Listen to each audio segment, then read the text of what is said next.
سلام سلام سلام عليك أيها الرسول سلام عليك۔ ہمارے پیارے آقا مکی مدنی مصطفیٰ صلی اللہ علیہ وسلم لوگوں کو قرآن پاک کی سچی باتیں بتاتے۔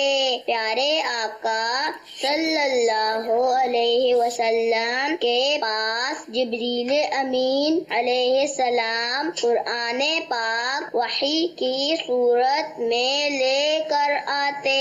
پیارے امیر اہل سنت یہ بتا دیں کہ یہ وحی پھر کون لکھتا تھا؟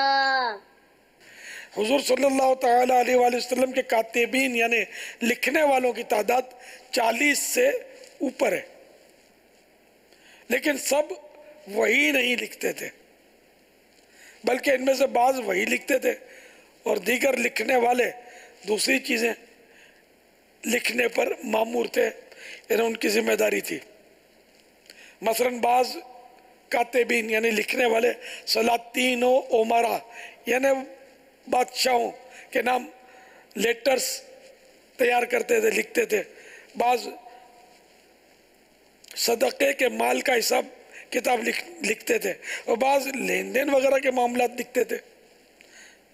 وہ صحابہ کرام علیہم رضوان جو وحی لکھتے تھے، ان میں سے بعض یہ ہیں: حضرت سیدنا عثمان غنی، حضرت سیدنا علی المرتضی، حضرت سیدنا ابی بن کعب، حضرت سیدنا زید بن ثابت، حضرت سیدنا امیر معاویہ، حضرت سیدنا جابر بن سعید، حضرت سیدنا ابان بن سعید، حضرت سیدنا علا بن حضرمی، حضرت سیدنا حنظلہ بن ربیع، حضرت سیدنا عبداللہ بن ابی سراح رضی اللہ تعالی عنہم اجمعین۔